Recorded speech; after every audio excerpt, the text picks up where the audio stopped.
Eh, Recuerden que teníamos para hoy dos lecturas básicas. No eran unas lecturas a profundidad, sino más bien es como una entrada al tema. ¿Sí? Recuerden que ya la mayoría de los profesores no hemos terminado, pero nosotros queríamos terminar hasta 2 de junio, un poco dar esta sesión y la que sigue un poco más bien de charla, mucho más tranquilo, no tanto meternos en las cuestiones, pero lo que veamos aquí supone lo que ya hemos revisado durante el semestre, ¿vale? Respecto al ejercicio del pensamiento en Heidegger, las discusiones que hemos tenido sobre cuáles son sus objetivos, qué es lo que busca Heidegger, ¿no? Cuáles son sus alcances, por qué es que hace cierta forma de pensamiento y no otra, ¿vale? Pero un poco la propuesta es que este ejercitamiento del pensamiento, estas técnicas de pensamiento que Heidegger quiere poner en funcionamiento, que quiere llevar a cabo, solamente se entienden, digamos, a partir de, digamos, los problemas histórico-políticos que se está enfrentando, ¿vale? Y que de alguna manera cree que el ejercicio del pensamiento, ¿no? Tal como en la tradición se ha llevado a cabo, no responde adecuadamente a la circunstancia histórica, política que él está tratando de analizar, ¿vale? En ese sentido, nosotros íbamos a leer la entrevista de 1966, que es, que es la de Solo un Dios puede salvarnos, puede aún salvarnos, hay como varias traducciones, ¿no? Que hizo a un periódico alemán en el 66, que es Der Spiegel, ¿no? Y dice cosas bastante interesantes, ¿vale? Por otro lado, íbamos a leer, y eso se los dejé digamos, a voluntad, ¿no? Leer parte de los cuadernos negros. Por supuesto, los cuadernos negros necesitan una lectura muy atenta, al igual que Ser y Tiempo, y al igual que cualquiera de los textos que hemos revisado acá. Pues la idea es que es un monográfico, entonces vamos a ir revisando estos temas. Y yo les di algunos parágrafos, algunos citas donde ustedes pueden revisar ciertas cuestiones que, que, que son interesantes, que son importantes para la sesión de hoy, ¿vale? Entonces, no sé si pudieron leer estos dos textos, si les dio tiempo. Alguien que me quiera señalar algo sobre esto, vamos a entrar ahí, pero antes de entrar ahí, quisiera como mostrarles otros autores, otros filósofos y filósofas que han como incluso preguntado a Heidegger o tratado de dar respuesta a lo que hizo Heidegger. ¿Qué hizo Heidegger? Digamos, la cuestión se ha planteado, muchas veces se plantea como si Heidegger era nazi o si su pensamiento era nazi, ¿vale? Un poco por el momento que vivió, pero también porque se enlistó en las filas, ¿no? Del nacionalsocialismo por un breve tiempo, ¿no? Al momento de llegar, como ustedes saben, a la universidad, él se convirtió en rector y hay como, no sé, vamos, hay toda una serie de cuestiones eh, que a los que leen a Heidegger y son heideggerianos los meten problemas, ¿vale? Los meten problemas porque es la relación entre la afiliación política, incluso humana, de un filósofo y su pensamiento, ¿no? Un poco también como con Nietzsche, pasa con Nietzsche, cuando se menciona que su obra fue utilizado también por los nazis. O, por ejemplo, un poco más desconocido, ¿no? Jacques Derrida, ¿no? Habla de herencia, de la diseminación, ¿no? Y él, digamos, tuvo muchos hijos, ¿vale? Entonces, o por ejemplo, Rousseau, ¿no? Dando mucha de la pedagogía moderna está basado en cosas de Rousseau, ¿no? El Emilio, bla, bla, bla. Y él era un mal padre, ¿no? Entonces, mucho de esta discusión tiene que ver con la vida personal, con las acciones del individuo en esa vida personal, las acciones con sentido político, ¿no? Y la injerencia con su pensamiento, ¿vale? Hasta dónde hay una relación cuando tenemos que leer a un filósofo solamente su obra o tenemos que también entenderlo en términos contextuales. Es una discusión en verdad muy vasta. Con Heidegger se vuelve muy pasional, ¿vale? Se vuelve muy pasional porque la pregunta es, ¿fue nazi? Si fue nazi, ¿qué implica para su pensamiento? ¿Vale? Nosotros tratemos de evitar un poco el apasionamiento en ese sentido, no porque no creamos que es relevante, no porque yo no crea que es relevante y que está en el centro de la discusión, pero un poco la perspectiva con la que eh, hemos avanzado, ¿no? Durante todo el semestre, que tiene que ver con revisar el ejercicio del pensamiento de Heidegger, cómo concibe el pensamiento, ¿no? Contra qué está, vamos, toda esta cuestión un poco más pensando su pensamiento como una técnica, ¿vale? Tendría que aclarar más esto, pero bueno, ¿no? Como una técnica un poco como lo hemos revisado aquí, ¿no? Y entonces es ver cómo se articula o, este ejercicio del pensamiento con una posible política del pensamiento, ¿sale? Esto es como complejo, pero bueno, trataremos de revisarlo.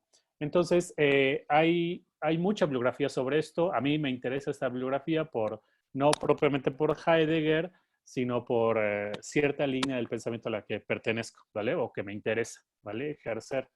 Entonces, les voy a presentar una serie de libros, o, bueno, primero, en la carpeta de Mega que ustedes ya tienen, ¿no? Ustedes, solo díganme si lo ven, ¿no? Ustedes pueden ver, Sí, sí se ve. gracias, Emiliano, ok, luego estas cosas, ¿vale? Ustedes tienen esta carpeta donde encontrarán un cúmulo que se llama lecturas complementarias, que se las di desde el principio de semestre. Ustedes encontrarán un cúmulo de textos, ¿no? Un grupo de textos que trabajan esta cuestión, ¿vale? Y que hay autores importantes, tanto a nivel nacional como a nivel internacional, que tratan de discutir esta cuestión, ¿sí? Nosotros no nos hemos metido tanto en ellos porque no era nuestro interés, ¿no? Pero si ustedes quieren, se pueden meter en cualquier momento, ¿no? Para que vean cómo los autores tratan la cuestión, ¿no? Aquí más bien es una cuestión de crónica, ¿no? La de Xolokotsin, uno de nuestros más grandes especialistas en Heidegger, ¿no? Aquí tienen otro texto, también aparecido hace muy poco, ¿no? Que es Emmanuel Fay, que él trata de discutir el nazismo en la filosofía con Heidegger. Tiene textos muy interesantes, ha tratado de discutir esta cuestión de, digamos, tendencias políticas o lo político o el totalitarismo en la filosofía, y Heidegger es es un lugar claro para esto, ¿no? La obra. Y aquí más bien trabaja unos seminarios inéditos. Este texto es bastante reciente, ¿no? Por lo menos en español es 2009, ¿no? Tenemos otros textos como el de que, vamos, ustedes se los he mostrado, La banalidad de Heidegger, de Jacques Nancy, ¿no? También discute, ¿no? Cómo poder acercarse a esta cuestión. Hay un texto que no abrí, pero ahorita lo abro, que a mí me parece muy revelador, o me parece muy interesante, que tiene que ver con cómo concebir lo político en Heidegger, que pasa por su noción de lenguaje, por lo menos para este filósofo francés, que es Philippe Lacouvert, ¿no? Que es Heidegger, la política del poema, ¿no? Este texto a mí me pareció muy revelador, ¿no? Pero bueno, hay otro texto interesante que también escribe Philippe Lacouvert, ¿no? Con otro filósofo, con Nancy, si mal no recuerdo, que se llama el mito nazi, ¿no? Donde está tratando de retomar este tipo de cuestiones. También está la bibliografía. Por último, este texto de Peter Trowny, que se los propuse, que es Heidegger y el mito de la conspiración mundial de los judíos, ¿no? Que creo que ese es el más reciente en la discusión, si es de 2015, ¿no? Entonces, ustedes tienen una gama eh, muy grande de autores que pueden revisar para esta cuestión, ¿no? Aquí lo que vamos a hacer solamente es una pequeña introducción a la cuestión. Por otro lado, hay ciertas,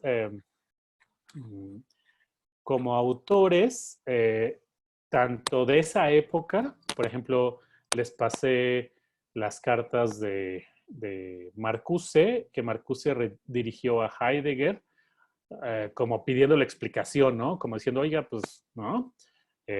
Como el más grande pensador, ¿no? En Occidente moderno es nazi, ¿no? ¿Por qué no nos ha aclarado nada? ¿No? ¿Por qué no ha pedido disculpas por esto? ¿No? Esto es interesante.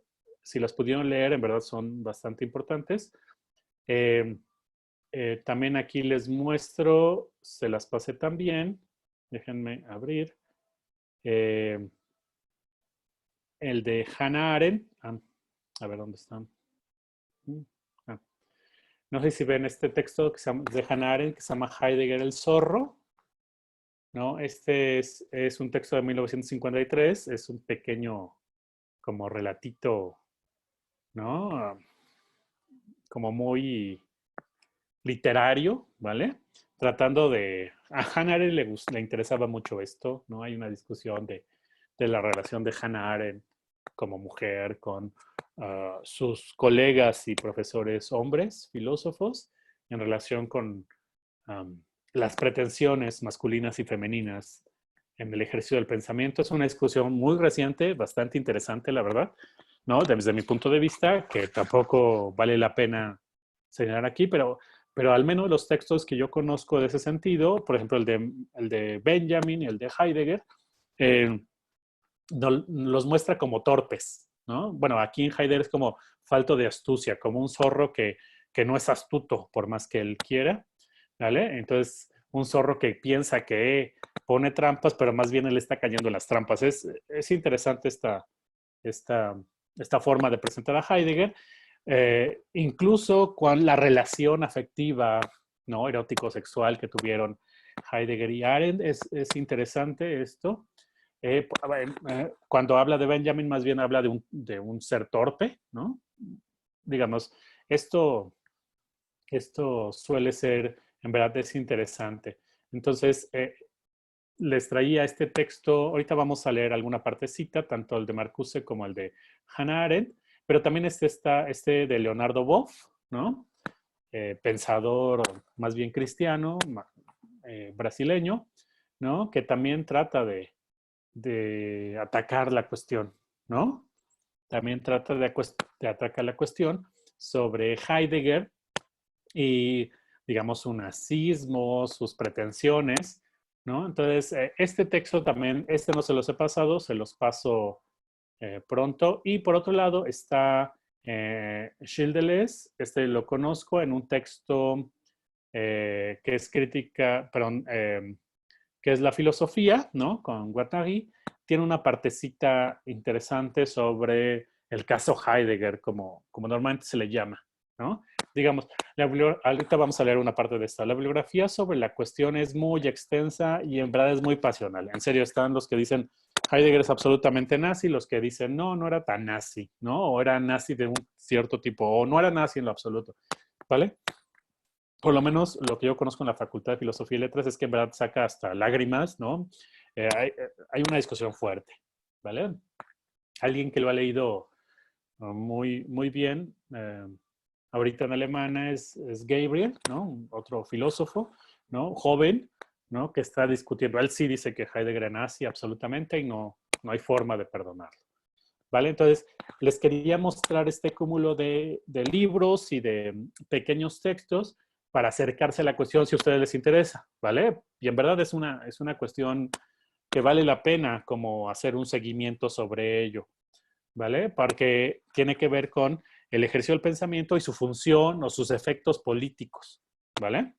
¿Alguna pregunta hasta ahorita? Si no, vamos a pasar a la cuestión de la exposición, ¿vale? No sé, ¿alguien?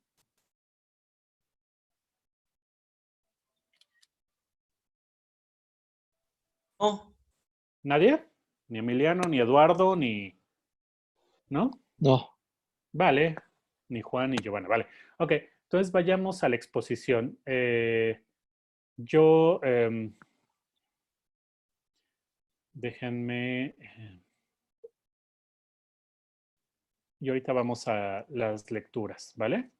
Solamente confírmenme que se ve la presentación de Sotero, por favor. ¿La pueden ver? Sí, la presentación que subió. Ah, ok. Vale, gracias, Carlos. Ok, entonces, esta es la presentación, ¿no? Como ven, tenemos estas dos lecturas que no eran absolutamente necesarias que las leyeran, pero sí para la sesión, ¿vale? Entonces, ¿qué les pareció interesante de esto? ¿No? Yo tengo aquí, pues digamos, un pequeño resumen de la entrevista y unos puntos del texto con un análisis digital de él, ¿no? Con cosas que me parecen importantes, ¿no? Como esto que es la cuestión que él llama el fracaso, ¿no? El fracaso de ser y tiempo, ¿no? Que es interesante señalarlo aquí, ¿no? Y que va en el tono que hemos discutido hasta ahora. Algo que les haya sorprendido de la entrevista. La entrevista es muy interesante. Por otro lado, el entrevistador, el periodista, no sé quién lo hizo, es también muy inteligente, ¿vale? Hace ciertas preguntas importantes, ¿vale? Algo que les haya parecido interesante.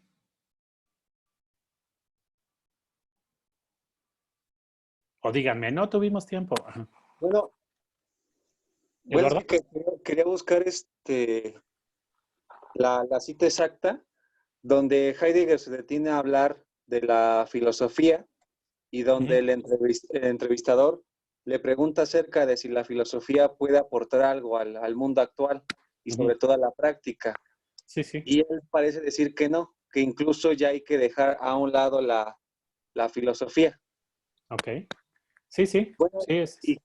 y que como que quería señalar eso para ver entonces en qué papel tiene Heidegger a la filosofía, ¿no? Si es que todavía hay algo así como filosofía. Pues básicamente él cree que la filosofía, bueno, en este texto es que la filosofía eh, pues ya se murió, ¿no? O sea, es decir, como que tiene que haber otro pensamiento, igual que en los textos que hemos revisado, tanto de Tiempo y Ser como del evento donde está pensando otro pensamiento, ¿no? Y un vínculo, una relación con la poesía, ¿no? Recuerden que esto lo revisamos, sobre todo porque parece, o más bien él afirma que la filosofía, como ya ha confundido el ser con el ente y que ya no es posible llevarla más allá, como que, como que es necesario otro pensamiento, ¿vale? Aunque hay ciertas partes en los cuadernos negros que dice que hay que salir de la filosofía haciendo filosofía, ¿no? Entonces, estas cosas son como le gusta a Heidegger, problemáticas, ¿no? Esto es lo que quiere señalar él. Pero bueno, llegaremos a este punto, lo tengo aquí señalado en la presentación, ¿no? Si los encuentras, ahorita los lees específicamente, Eduardo, ¿te parece? Entonces, la entrevista es del 66. Empezamos con la entrevista porque es algo que es mucho más accesible, ¿vale? O sea, como una entrevista, fíjense que de nuevo, no es un texto principal, ¿vale? No es un libro, es una entrevista. Ya hemos leído apuntes, ya hemos leído conferencias, ya le hemos leído poemas, ¿sale? Ahorita estamos leyendo una entrevista. Y si leemos los cuadernos negros, estamos leyendo diarios, apuntes y diarios, diarios filosóficos, ¿sí? De nuevo, hay una discusión respecto, eh, respecto, ya los he señalado aquí, con la obra filosófica. ¿Qué es una obra filosófica? La obra filosófica tiene que ser necesariamente encarnada o digamos, llevada a cabo como un libro completo acabado, pues digamos aquí no, ¿sí? Tienen entrevistas, ¿sí? Que son igual de importantes que otros textos, ¿sale? A menos que alguien sostenga que esta entrevista es de menor importancia que sus manuscritos, pues, pero digamos, ese se mete a otra discusión, ¿vale? Ok, entonces, ¿sobre qué es la entrevista? Básicamente sobre los reproches, calumnias y rumores sobre si Heidegger era nazi, ¿vale? Ese es como, y sobre su papel durante el rectorado en 1933-34, ¿no? En Alemania, ¿sí? digamos, la investigación bibliográfica sí tiene que ver, sí va por el lado de que se unió, ¿no?, a las filas, ¿no? Hay toda una discusión sobre una fotografía, ¿no?, que está sentado, ¿no?, con líderes nazis, ¿sí? Vamos, él trata de aclarar estos reproches y calumnias que dicen que no tienen propiamente de verdad. Fíjense, dentro del texto él trata de mostrar que eso, el carácter de reproche, calumnia y rumor de estas afirmaciones, ¿vale? Esto debe tomarse bien en cuenta, ¿no? Él quiere tomarla como eso, ¿no? Y el entrevistador va por ahí también, ¿vale? No, el entrevistador no lo va a acusar de principio, sino que va a decir que existen estos rumores, ¿sí? Entonces Heidegger comienza, pues no es ni su defensa, porque no es propiamente una defensa, sino como una posible respuesta, una respuesta que tiene que ver también con los reproches o con las cartas que le ha escrito Marcuse y otros, Paul Celan, ¿no? Gente, ¿no? Que le ha preguntado, ¿no? Entonces, él trata no solamente de explicar en términos personales, ¿no? De que, de como que él no era muy bien visto, digamos, que no hacía caso a las solicitudes del partido, ¿no? Que, que él, después de que, pues que duró creo que 10 meses en la rectoría, ¿no? Después de eso fue muy mal visto, lo tenían vigilado, ¿no? No solamente como la parte personal, sino que él trata de mostrar por qué aceptó ser rector de una universidad en un momento del régimen nazi, ¿vale? Entonces, esto es interesante porque si por un lado personalmente él dice que fue mal visto siempre por el partido, por otro lado él trata de mostrar que su pensamiento eh, no es totalmente nazi. Voy a decirlo así, que no es propiamente eso, sino que está desligado de ello y trata de explicar cómo se articulan o desarticulan su pensamiento con el movimiento nazi, ¿vale? Esto es súper complejo, ¿vale? Para él mismo.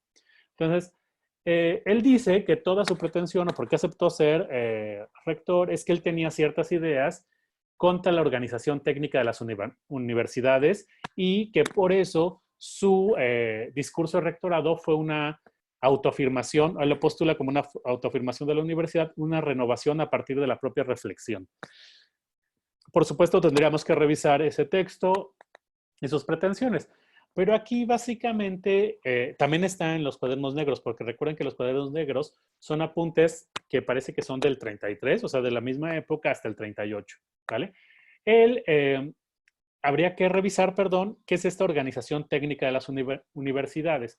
Pero básicamente uno podría decirlo así a grandes rasgos, tiene que ver con una pérdida del poder del pensamiento frente a una compartimentación del saber, ¿vale?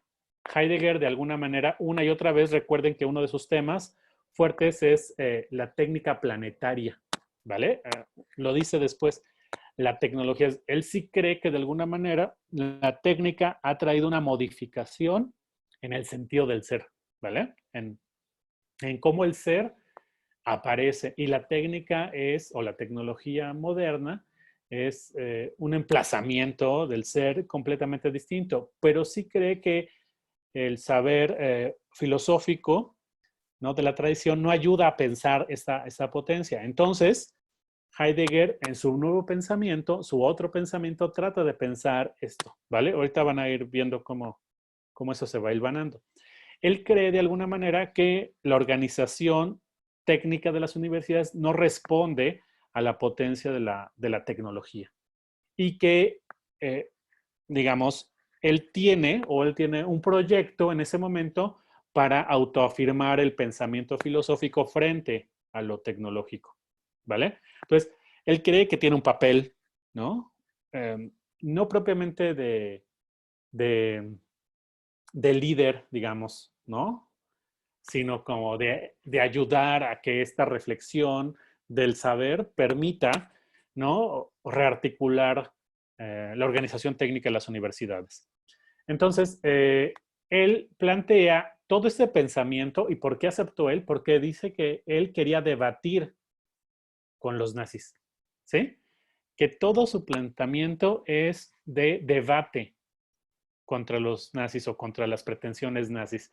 Esto es muy interesante que lo plantee así, ¿sale? Es decir, dice que su pensamiento era, o más bien, que él aceptó la rectoría para debatir contra los nazis, para darle una dirección al movimiento nazi hacia un acercamiento con la verdad, ¿sí? Ok, van a ver cómo lo va a ir sacando en esta entrevista. Dice que no que los nazis pensaban la ciencia o el saber en términos de utilidad para el pueblo y que eso le parecía que degradaba el ejercicio del pensamiento y que por lo tanto se hacía una politización de la ciencia, que esto es lo que él quería debatir, ¿vale? Ahorita van a ver algunos fragmentos en, en los cuadernos negros donde está discutiendo esto específicamente. Por otro lado, un poco para responder a Eduardo desde ya, ¿no? Heidegger dice que lo que ocupa el lugar de la filosofía actualmente es la cibernética. De nuevo, esta idea de, de que la filosofía ha muerto y otra cosa ocupa su lugar, o que esa cosa que ocupa su lugar, ese nuevo saber, ¿sí? Es la filosofía, ¿sí? Que en este caso es la cibernética, o nosotros podríamos decir la computación, ¿sí? O un pensamiento computacional, o un pensamiento informático, ¿sale? Este pensamiento informático para Heidegger es la llegada, así, vamos, la llegada de la confusión del ente, del ser por el ente, ¿vale? Para Heidegger la cibernética es, o la época técnica actual, la técnica planetaria, es la llegada de el acabose, ¿no? De la confusión entre el ser y el ente, ¿vale? Por eso él quiere reformularlo. Vamos, recuerden que los movimientos de Heidegger conceptuales son bastante fuertes e interesantes, ¿vale? Yo trato de señalarlos. Voy a leer esta cita que es muy larga y que nos ayuda a contextualizar cómo él, qué es lo que quería hacer él en ese momento. Dice, yo veo la situación del hombre en el mundo de la técnica planetaria no como un destino inextricable e inevitable, sino que precisamente veo la tarea del pensar en cooperar dentro de sus límites a que el hombre logre una relación satisfactoria con la esencia de la técnica. Esto es lo importante, una relación satisfactoria con la esencia de la técnica, ¿vale? No hemos leído ese texto, pero para Heidegger es una constante. Recuerden que hay una diferencia entre el ser y el ente. Esa diferencia siempre se va a ir como mostrando, ¿vale? La diferencia básicamente es que el ente es una cosa y el ser es un problema, ¿sí? Entonces, ningún ente puede agotar el ser, ¿sí? Entonces, la esencia de la técnica es diferente a la técnica. Una cosa es cómo la técnica se ha vuelto planetaria, otra cosa es que de dónde viene, cuál es el origen de eso técnico, ¿vale? Entonces, la esencia de la técnica es el ser. Entonces, lo que quiere Heidegger es, igual que en el texto de la experiencia del pensar, vincular el hombre con esa esencia de lo técnico, con el acontecimiento de la verdad, ¿vale? Una y otra vez va a remitir eso y esto es lo que busca Heidegger otra vez. Y dice, el nacionalsocialismo iba sin duda en esa dirección, pero esa gente era demasiado inexperta en el pensamiento como para lograr una relación realmente explícita con lo que hoy acontece y que está en marcha desde hace 3 siglos. Vean qué es lo que ve y por qué Heidegger acepta ser rector en una época nazi. Porque para él el nacionalsocialismo iba en una relación satisfactoria con la esencia de la técnica. ¿Sí? Vamos, de alguna manera cree que el nacionalsocialismo tenía tenía un dejo de pensamiento originario o era una apertura al nuevo pensamiento. ¿Sí? ¿Alguien quiere hablar? Perdón. Yo, Ok, esos 3 siglos se está refiriendo a la técnica moderna, al inicio de la técnica moderna, tal cual. pero, ajá, pero cómo el nacionalismo iba como en esa buena dirección.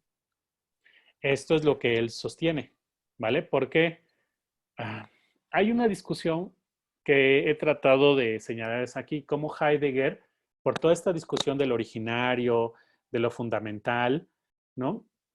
Eh, y que tiene que ver con la cuestión de lo técnico de cierta manera, ¿vale? Ok.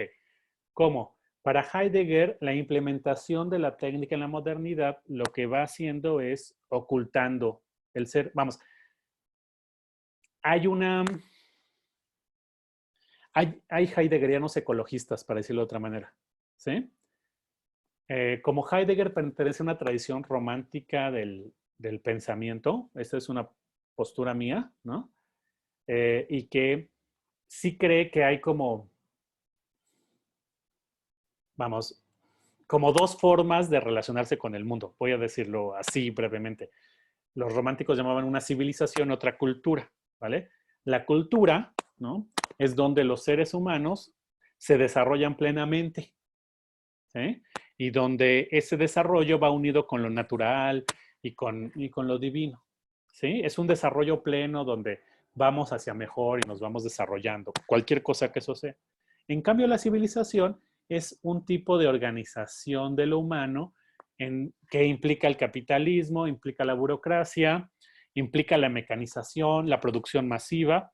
Y entonces, si uno analiza esta forma de estructuración del mundo humano, digamos, lo que encuentra es degradación, ¿sale?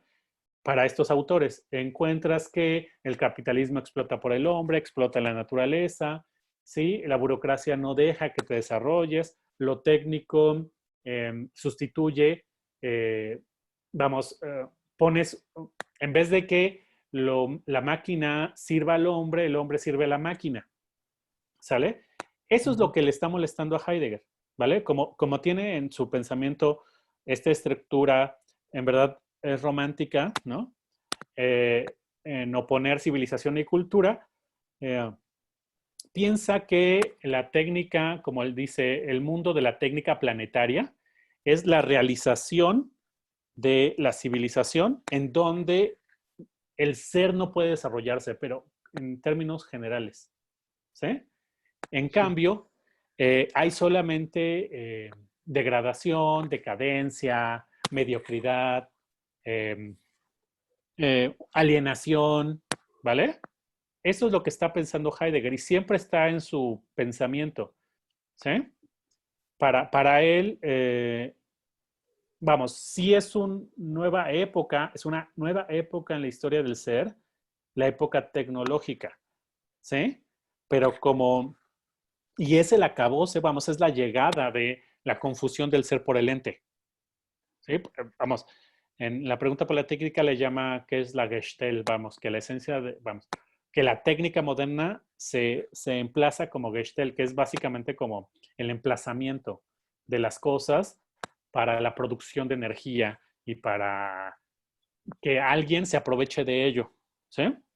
Que es una estructura para él es ontológica y así se da en la época moderna con la técnica. Ok, pero esa época que sí no está en una relación satisfactoria con la esencia de la técnica. Es decir, recuerden que hemos tratado de caracterizar el ser como, con Heidegger, como una potencia de producir, ¿vale? Por eso todas estas referencias al pensamiento como una técnica, ¿sale? Y que el pensamiento es como una obra artesanal. Esta relación satisfactoria tendría que darse en otro sentido que no en términos de una técnica que degrade el ser, que confunde el ser con el ente, sino que dé una riqueza a lo que acontece. No sé si soy claro. Carlos, me Sí, preguntaste, ¿verdad? No sé si soy más. sí. Bueno, Vale, sí, yo sé que esto tiene que llevarse más. se tiene que desarrollar más, ¿sale? Pero Sí, para él, o aquí en este caso, el nacionalsocialismo, vamos, si piensas que una cosa es una relación insatisfactoria con la esencia de la técnica, que es el mundo técnico contemporáneo, una relación satisfactoria con la esencia de la técnica, Heidegger en ese momento dice él que pensaba que el nacionalsocialismo iba en dirección hacia una relación satisfactoria con la esencia de la técnica, ¿vale? sí, Pero en ese momento. en ese momento, pero dice que los nazis eran muy inexpertos en el pensamiento. Ok, ahí la pregunta es cómo Heidegger pensaba que el nazismo iba en una relación satisfactoria con la esencia de la técnica. Es decir, una relación satisfactoria con el acontecimiento del ser. Esto es lo interesante, ¿sí? Porque él dice que ni los rusos ni los norteamericanos iban en esa línea, ¿sí? Que los rusos y los americanos iban más bien hacia una organización técnica del mundo, una organización planetaria, ¿vale? Ok, para seguir, ¿no? Para ver si se entiende un poco más esto, dice que en el, bueno, hay el periodista le saca una nota de otoño de 1933 en donde Heidegger escribe, ni los dogmas ni las ideas son las reglas de nuestro ser. El Führer mismo y solo él es la realidad alemana actual y futura y su ley. Ok, aquí el periodista dice, bueno, pero parece que aquí está alabando el nacionalsocialismo y ve que en él está, digamos, pues el ser, ¿no? Digamos. Pero Heidegger dice, no, no, no, es que ahí estoy en una discusión con eso, ahí la palabra es, me estoy confundiendo, ¿sí? Ok. Después, en la introducción de la metafísica, el periodista le saca otra cita, ¿no? Dice, lo que hoy se trata pues de 1935 se ofrece por ahí como filosofía del nacionalsocialismo, pero no tiene lo más mínimo que ver con la interna verdad y la grandeza de este movimiento, a saber, con el encuentro de la técnica extendida en todo el planeta y del hombre moderno. Pesquen esas turbias aguas de los valores y las totalidades. Ok, de nuevo, Heidegger piensa que el nacionalsocialismo va en una línea de una relación satisfactoria con el ser, con la potencia de producción que es el ser, ¿vale? Pero que el nacionalsocialismo vulgar, así lo va a llamar en Cuadernos Negros, no puede estar a la altura de esto, ¿sí? Es más, los norteamericanos y los rusos no podían estar a la altura en lo absoluto. Ellos ni siquiera sabían que existía esto, pero sí los alemanes. Esa es esta idea que también tiene Heidegger, ¿vale? Que los alemanes sí pueden ver cosas, más pueden pensar, ¿vale? Y Heidegger dice que sí, o sea, que él está a favor de que haya un sistema técnico que esté en relación con el movimiento planetario pero un sistema político que esté en relación con el movimiento planetario de la técnica. Y tiene como algunos puntos, ¿no?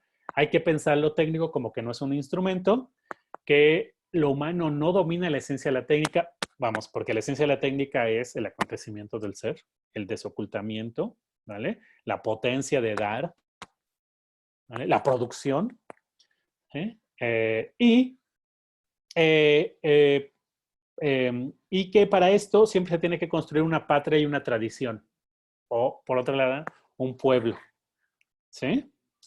Ok, esto es interesante. Recuerden que cuando leímos la semana pasada de la experiencia del pensar, sobre todo en su carta a Mounier, ¿no? En una discusión con René Char, Heidegger dice que el mundo, vamos, la técnica moderna preside el sentido, ¿no? Preside el mundo. Vamos, esta noción de presidencia la discute con la acción, ¿no? ¿Qué es lo que coactivamente inicia, ¿no? Una acción? Dice, lo que preside actualmente es la técnica, ¿no? Autores como Jacques Ellul le llaman la máquina, ¿vale? No me quiero meter en esto, pero Entonces Heidegger dice, no, tenemos que crear un pensamiento otro que permita estructurar o permita presidir, o la poesía tiene que presidir el acercamiento, el sentido del mundo, ¿vale? Es una y otra vez esto, Heidegger lo piensa una y otra vez, esto. Para aquí, por lo menos, cuando habla del nacionalsocialismo, está pensando que sí, que tiene que haber un sistema político que esté a la altura de la presidencia poética, ¿sí? Vamos, yo sé que las palabras parecen poéticas, porque aparte lo son, pero bueno, ¿vale? Y cuando en esta parte empieza a hablar de la filosofía, dice que la filosofía no crea un cambio inmediato, ¿no? Porque le dice el, el, el periodista, ok, sí, pero normalmente a los filósofos se les pide que den unas orientaciones o que nos digan qué pasa, ¿no? ¿Qué es lo que queremos? ¿Qué es a dónde vamos? ¿Y qué es lo que podemos hacer en un mundo como el nuestro? ¿No? Y dice, bueno, es que la filosofía no da un cambio inmediato, tiene un efecto indirecto, o en sí mismo tiene un efecto indirecto. Tiene que ver con su noción que vimos desde el principio de sentido, ¿vale? La filosofía trabaja con el sentido, pero aquí lo modifica Heidegger, porque ha estado trabajando, y dice que tiene que preparar una disposición. Recuerden todo en el evento con la resonancia, el paso, ¿vale? La filosofía o el ejercicio de otro pensamiento tiene que preparar una disposición. ¿Una disposición para qué? ¿Sí? Vamos, para modificar el sentido de los acontecimientos o el sentido del acontecimiento de la verdad, del ser, ¿sale? Que ya no sea la organización técnica del mundo, ¿sí? Y por lo tanto la universidad. De nuevo, Heidegger aquí está suponiendo que él tiene que reformular la universidad para que esté en diálogo con el sentido del mundo y con la potencia técnica en el acontecimiento actual, ¿sí? Del ser. ¿Vale? Eso es lo que está suponiendo Heidegger, ¿sí? Pero la idea es que es la universidad tiene una preparación para esto. El saber sería una preparación para después poder modificar. Por eso él piensa que el pensamiento o la filosofía sería esta acción que esté en diálogo con el sentido del mundo, ¿vale? Él por eso no cree que se pudiera cambiar o que cualquier afirmación de un filósofo pudiera cambiar el sentido de las cosas. Aunque sí cree él que, vamos, por eso él plantea que estaba en debate con los nazis. ¿Sí? Y esta afirmación es interesante. Ok. ¿Qué piensan de esto de principio? Vamos, Heidegger era nazi, para decir una forma de plantear la cuestión. ¿Era nazi? ¿Cómo plantear esta cuestión? ¿Sí? Ahorita vamos a pasar a la carta de Marcuse y a la carta y al texto de Deleuze, un poco para que vean cómo estos dos pensadores lo plantearon. Bueno, el de Hannah Arendt más bien dice que le faltaba astucia, pero astucia en términos fuertes, ¿eh? Quiere decir que en términos políticos, astucia es una práctica política retórica griega, ¿no? Sí, que implica, vamos, a ver, cuando Prometeo engaña a los dioses y roba, eso es astucia. Astucia es una facultad política muy fuerte, ¿vale? Entre los griegos. Cuando Hannah Arendt dice eso, lo que está diciendo es que Heidegger no sabía de política, ¿vale? Y que es, pues eso, falto de astucia, que él creía que era muy astuto, pero cuando no, ¿vale?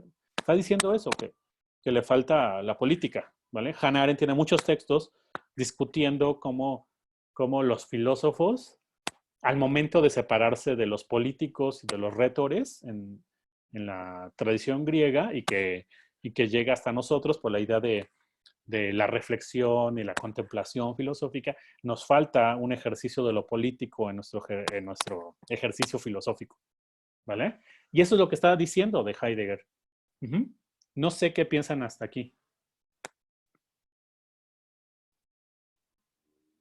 Si alguien tiene algún señalamiento, ¿no? Pues a mí me llamó la atención ¿cómo se llama? La entrevista, porque siento que Heidegger está siendo un poco tramposo con lo que dice, parece que se está excusando. Por decir, me llama mucho la atención cuando le pregunta sobre los judíos y dice que él sí protegió, pero solamente a judíos importantes, ¿no? Que habían ganado creo que un premio y todo eso. Y por otro lado, también cuando le preguntan por sus alumnos judíos, se me hace como interesante que dice que él siguió como si nada con sus alumnos, ¿no? Como borrón y cuenta nueva y seguimos. Por otro lado, también creo que eso de debatir con los nazis que está planteando Heidegger se me hace un poco extraño porque ¿cómo vas a querer debatir con alguien que te acaba de dar la chamba de rector? Es decir, no puedes estar atacando a los que ya te dieron el poder de estar ahí, ¿no? Más aparte, no podías estar discutiendo así como él lo plantea en tiempos de guerra, ¿no? Era algo muy difícil. Por otro lado, y a lo mejor esa es una perspectiva que tengo, recuerdo que un profesor el semestre pasado nos había dicho que Heidegger tenía pensado que apoyaba a Hitler, al régimen, pero que además Heidegger se veía a sí mismo como el Hitler del pensamiento, que si Hitler iba a conquistar el mundo, entonces a Heidegger le tocaba conquistar el mundo de una manera espiritual, ¿no? Como ontológica. Entonces, eso me pareció interesante. Y luego, ahorita usted que mencionó la parte de Rousseau, me venía a la mente ejemplos interesantes sobre lo mismo, por decir, Rousseau era un mal padre, ¿no? Y luego, por decir, otro ejemplo que venía a mi mente era el de Sócrates, que según trataba de que te midieras con las cosas, pero era muy borracho, ¿no? Y por decir, con Heidegger me llama la atención que habría que recordar cómo su maestro con Husserl lo deja fuera, no lo reconoce, de hecho quita en Ser y Tiempo la parte de a mi amado maestro, algo así le había puesto al inicio, ¿no? Entonces, pues si era una persona así, digamos, media tramposona o que no respetaba a los maestros, pues entonces sí tiene que ver por qué escogió el régimen, ¿no? Sí, ahí está el punto de la astucia, ¿no? Ahí está el punto de que señala Hannah Arendt de la astucia, ¿sí? De que él se creía muy astuto, aunque le faltaba astucia, ¿sí? No sé si soy claro, él pensaba que, como tú dices, tramposo, ¿vale? O sea, en términos personales, ¿sí? Vamos, no estoy suscribiendo eso, porque también tendrías que mostrar por qué eso impacta en su pensamiento, ¿sí? Y por qué, sí, vamos, si él puede creerse el Führer del pensamiento, esto no implica que lo sea en su pensamiento o que lo que logre sea eso, o que su pensamiento esté teñido de ello. No sé si soy claro. ¿Sí? O sea, porque, vamos, o sea, hablar mal de alguien porque estás usando un discurso negativo de él. ¿Eh? O se usa, vamos, por eso dije que él los plantea como reproches. Pero la discusión es el sentido de lo que hizo y el sentido de su pensamiento en relación con su pensamiento. No sé si estoy claro, Emiliano. Porque aparte tienes razón, o sea, pero ¿qué tanto lo que el pensamiento, vamos, las acciones de un individuo, filósofo en este caso, tiene impacto sobre su obra y sobre su pensamiento? Es decir, ¿tú pensarías que su pensamiento es nazi? ¿Sí? Nada más porque quitó la dedicatoria en una edición de Ser y Tiempo a Husserl. Vamos, por otro lado, hay autores que dicen, ¿no? Peter Frowney, que esta relación de Heidegger con sus alumnos y sus profesores es una actitud típicamente nazi, de personas nazis, es decir, sobre todo en relación con judíos, ¿no? Normalmente a ellos les decía que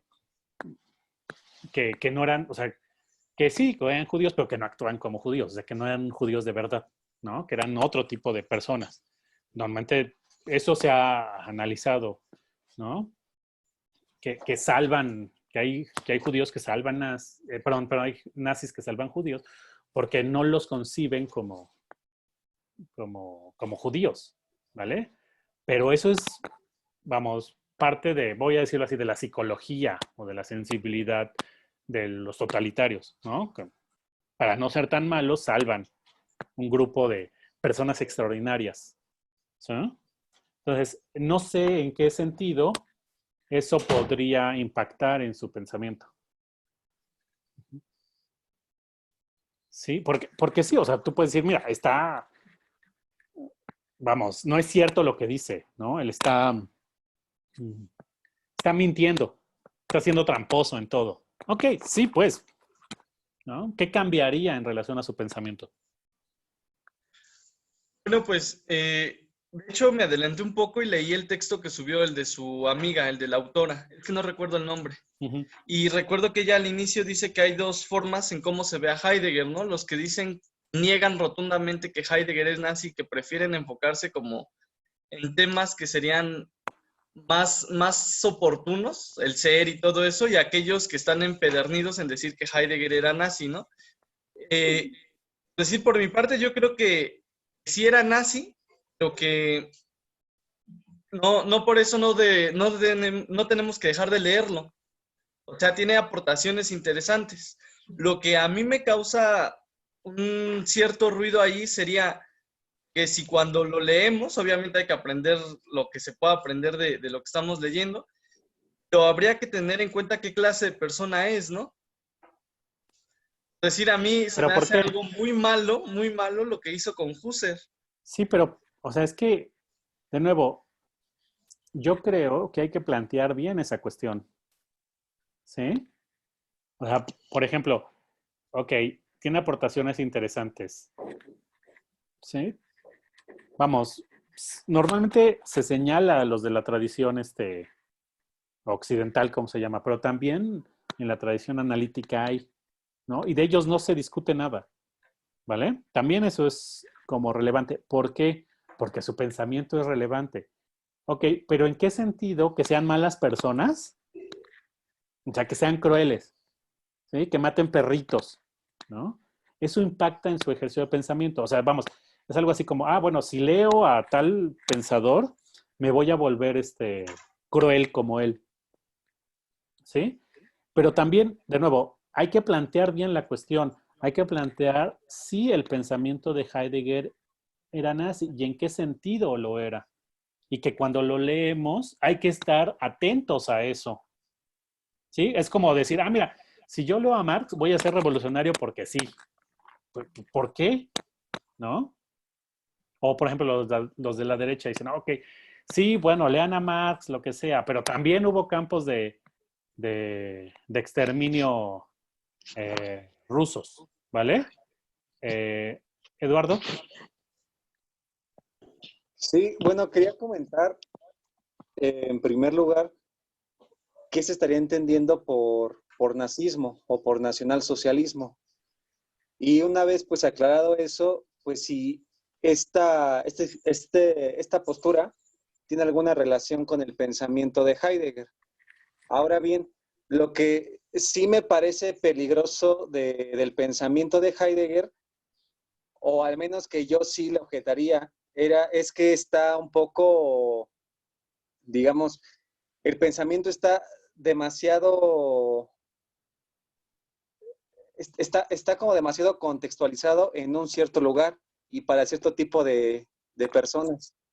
Entonces, eso quizá pueda ser peligroso para los demás que estén leyendo a Heidegger porque quizá hagan de menos a otro tipo de posturas simplemente porque no son alemanas o porque no piensan como desde lo alemán y que por lo mismo como que se ve de manera inferior a los demás pensamientos, ¿no? Y a las demás personas. Entonces, en ese sentido, me parece que sí puede ser peligroso. Ok. Juan.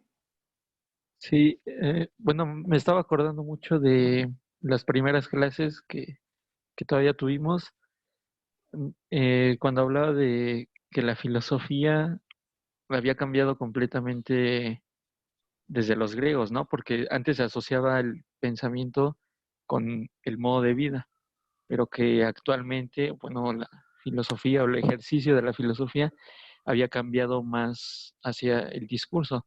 Entonces, sí podríamos decir que es como difícil determinar si Heidegger era nazi, ¿no? Porque su discurso, al parecer, Ser y Tiempo y todas sus demás obras, pues no se ve como ese sesgo político o que busque algo político.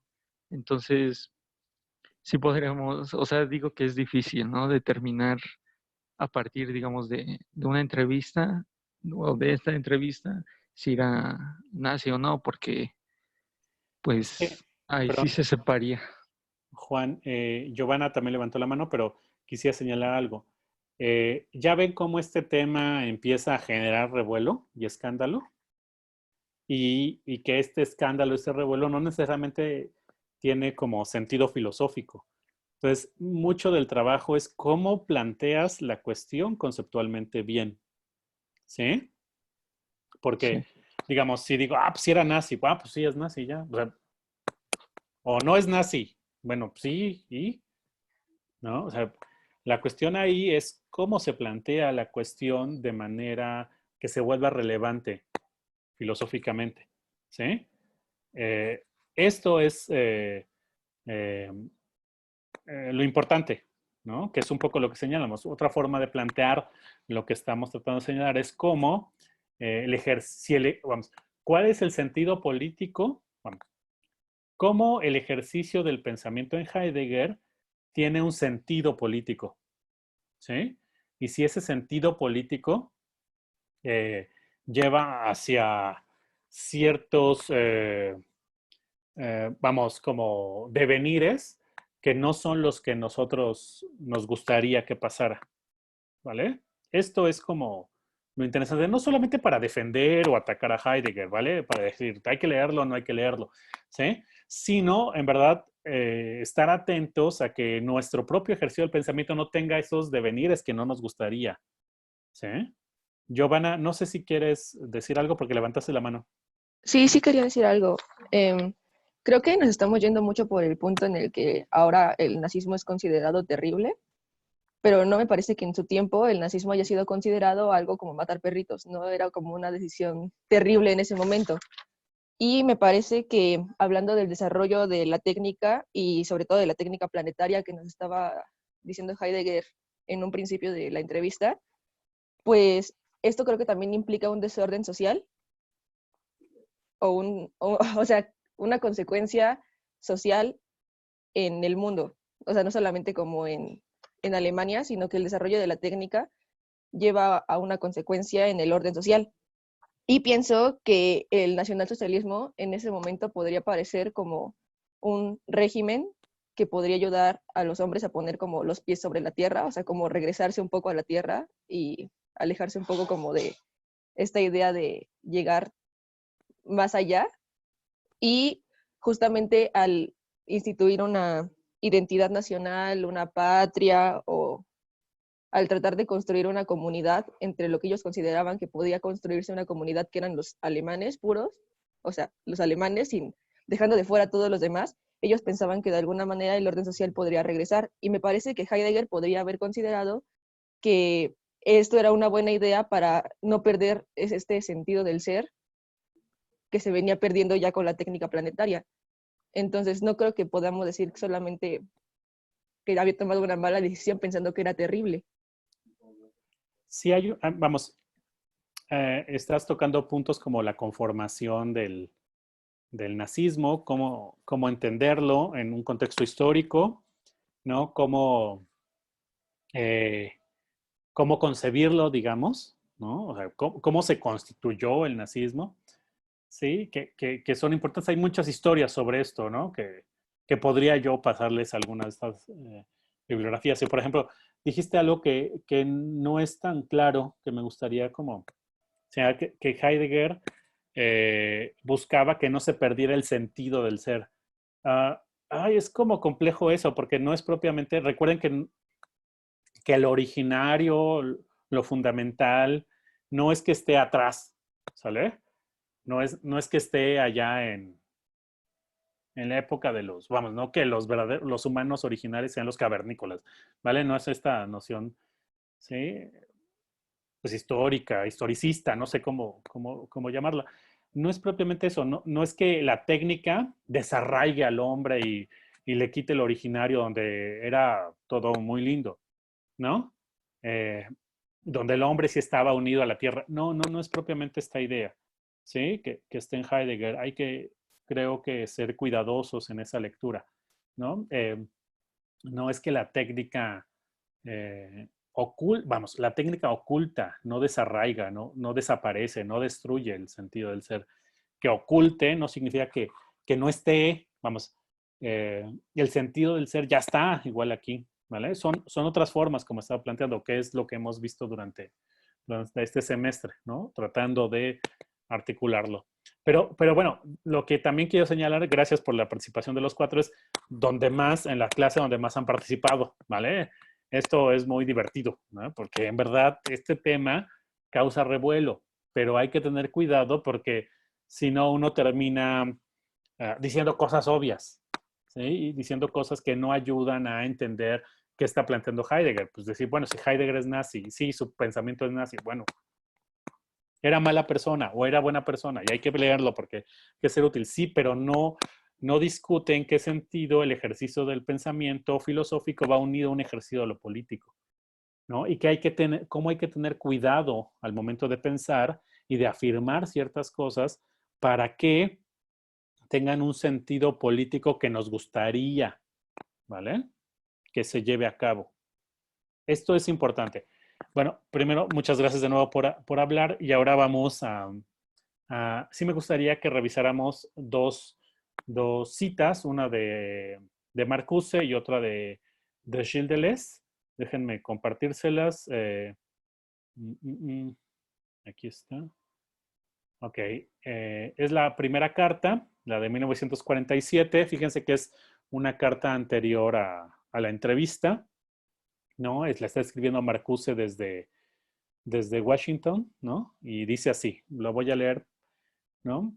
Querido señor Heidegger, he reflexionado largamente sobre las palabras que usted me dijo en mi visita a Todd Nauberg, perdón, no sé pronunciarlo, y deseo escribirle abiertamente sobre ellas. Usted me decía que desde 1934 se había distanciado completamente del régimen nazi, que usted en sus clases y conferencias realizaba contra él especiales observaciones críticas. Incluso usted se lamentaba de ser vigilado por la Gestapo. No quiero dudar de sus palabras, pero los hechos están ahí. Usted se identificó, esto es lo interesante, se identificó tanto con el régimen nazi, que todavía hoy es considerado a los ojos de muchos como uno de los más firmes apoyos espirituales que tuvo el nazismo. Fíjense, se identificó y es a los ojos de muchos. Algunas de sus manifestaciones, escritos y acciones en ese tiempo son la prueba de lo que digo. Usted nunca se ha retractado de ello abiertamente, tampoco después de 1945. Usted nunca ha explicado abiertamente que ha llegado a otro pensamiento diferente de aquel que en 1934, 1933, 1934 ha declarado y realizado en sus acciones. Permaneció desde 1934 en Alemania, a pesar de que usted antes que otros habría encontrado un lugar de trabajo.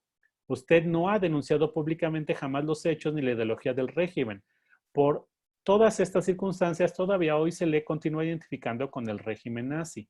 Por ejemplo, René Char siempre escribió que lo que esperaba de Heidegger era como no como una denuncia pública, sino como un gesto respecto a pues la solución final, ¿no? El exterminio de pues no solamente de los judíos, sino de una población muy grande, ¿no?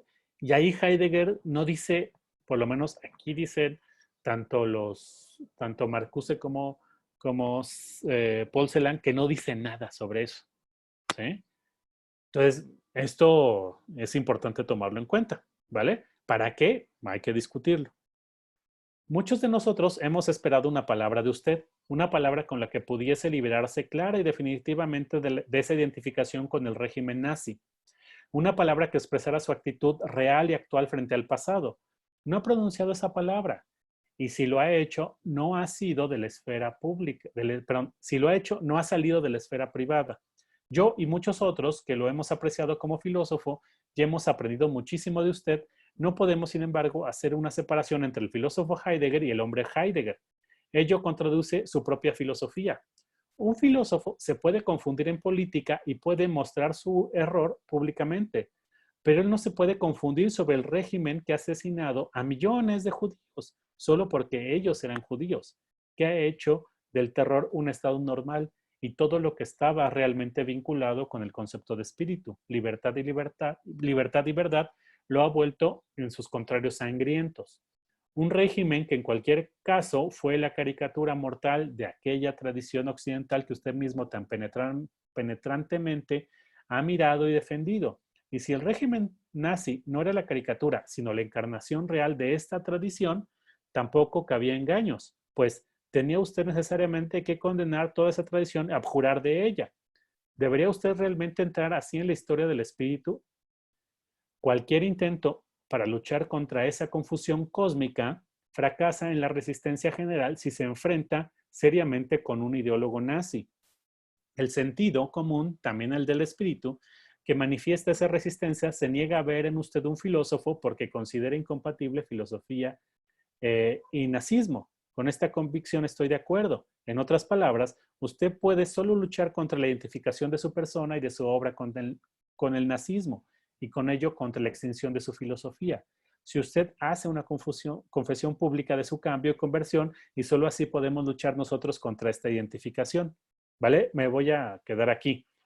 Pero es lo que está argumentando Marcuse, como ustedes ven, es que un filósofo no se puede confundir con el asesinato de millones de judíos. ¿Sí? Se puede confundir en política, ¿vale? Puedes pensar que una propuesta es mejor que otra, pero no puedes confundirte cuando un régimen, digamos, de muerte mata a muchas personas. Ahí no, ¿sí? Ahí estás a favor o en contra. Eso es, el argumento de Marcuse es bastante fuerte y sigue la idea de la confusión que Heidegger juega incluso en la entrevista. Vamos, este texto es del 47 y en el 66 parece que sigue manteniendo lo que le dijo a Marcuse, ¿no? Que él confundió, digamos, el Dasein con un nazi, ¿sí? Ok. Ahora espero que puedan ver, si están viendo este texto de Deleuze, por favor, confírmenme. Es Deleuze y Guattari. Se sigue viendo la carta. Ok. Vale, gracias. Entonces, para compartirles... aquí está. Ok, supongo que ya la pueden ver, ¿no? Sí, este es que es la filosofía del texto de Deleuze y Guattari, ¿no? Y aquí Deleuze y Guattari están hablando de la relación entre Europa y la filosofía, entre Europa y la democracia, ¿no? Citan a Primo Levi, ¿vale? Y empiezan a sus conceptos de territorialización, desterritorialización del concepto, ¿vale? Pero llega a un punto donde hablan de Heidegger y escriben esto. El caso Heidegger ha complicado más las cosas. Ha hecho falta que un gran filósofo se reterritorializara efectivamente en el nazismo. Aquí la propuesta de Deleuze y Guattari es que no podemos hablar que Heidegger era nazi o fue nazi, así como en el verbo ser, sino que de alguna manera él tuvo, tampoco se puede hablar en términos de simpatía, sino que de alguna manera su pensamiento tenía desplazamientos, ¿no? Hacia el nazismo. Y sigo. Ha hecho falta que un gran filósofo se reterritorializara efectivamente en el nazismo para que los comentarios más sorprendentes se opongan, ora para poner en tela de juicio su filosofía, ora para absolver en nombre de unos argumentos tan complicados y rebuscados que uno se queda dubitativo. No siempre es fácil ser heideggeriano. Se comprendería mejor que un gran pintor, un gran músico, se sumiera de este modo en la ignominia. Pero precisamente no lo hicieron. Tenía que ser un filósofo, como si la ignominia tuviera que entrar en la filosofía misma. pretendió alcanzar a los griegos a través de los alemanes, en el peor momento de su historia. Hay algo peor, decía Nietzsche, que encontrarse ante un alemán cuando se esperaba un griego. ¿Cómo no iban los conceptos de Heidegger a estar intrínsecamente mancillados por una reterritorialización abyecta? Salvo que todos los conceptos no comporten esta zona gris y de indiscernibilidad en la que los luchadores se enredan durante unos instantes en el suelo y en la que la mirada cansada del pensador confunde a uno con otro. No solo confunde al alemán con un griego, sino a un fascista con un creador de existencia y de libertad. Heidegger se perdió por las sendas de la reterritorialización, pues se trata de caminos sin balizas ni parapetos. Tal vez aquel estricto profesor estuviera más loco de lo que parecía. Se equivocó de pueblo, de tierra, de sangre. ¿Vale? Para que vean, aquí Deleuze y Guattari mantienen la idea de la confusión o de la equivocación, pero ellos sostienen que es por el ejercicio mismo del político del pensamiento, ¿vale? Por eso yo les decía que a mí me gusta esta versión, ¿no? Me parece como interesante, ¿no? Por eso ellos dicen que, bueno, por eso trataba yo de recalcar esta idea de que Heidegger quiere debatir con los nazis, ¿vale? Esto es importante porque normalmente si uno se acerca a los movimientos como, por ejemplo, anarcos pues sí, socialistas, dice que contra un fascista no se argumenta. A un fascista no se le argumenta, sino que se le destruye, ¿vale? Es una relación política entre, digamos, ciertos movimientos anarcos y el nazismo, ¿vale? A un nazi no se le argumenta, no se le discute, ¿sí? Si se le discute, se le da algo políticamente, ¿no? Se permite que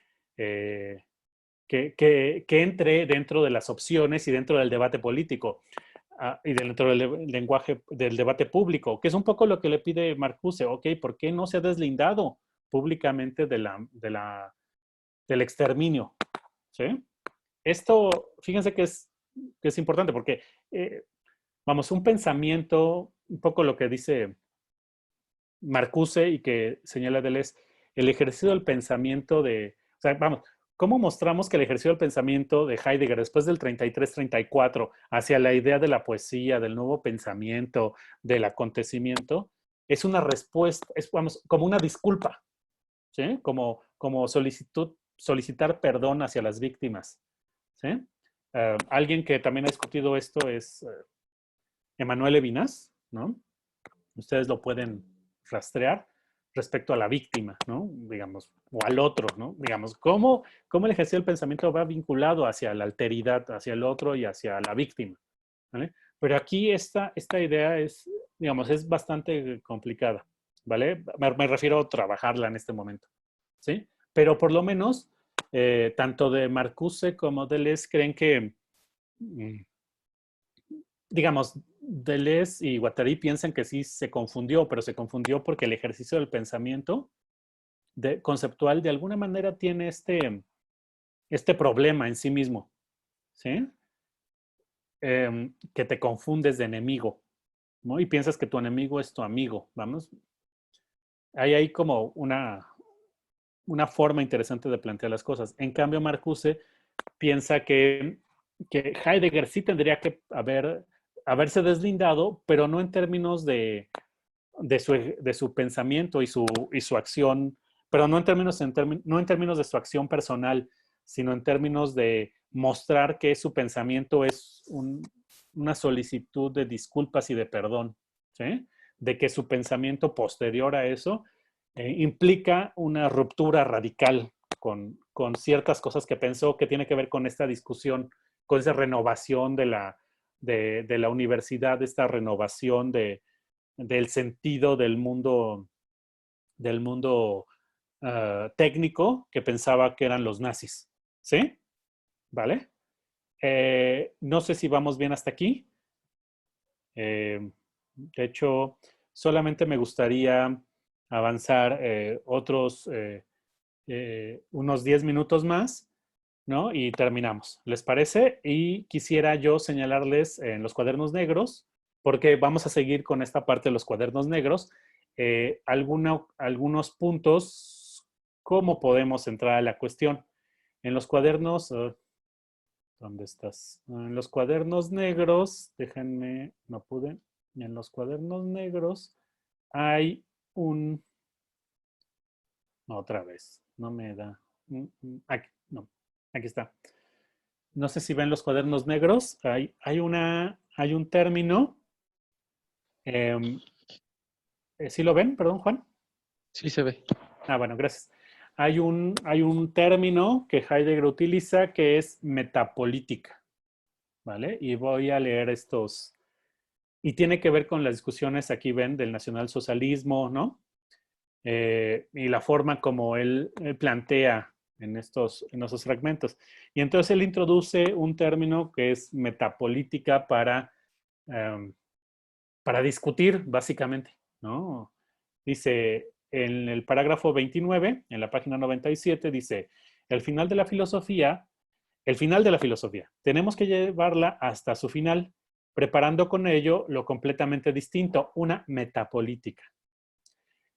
De forma correspondiente, tiene que realizarse también la mudanza de la ciencia, ¿no? Y en el parágrafo 32 dice, metafísica como metapolítica.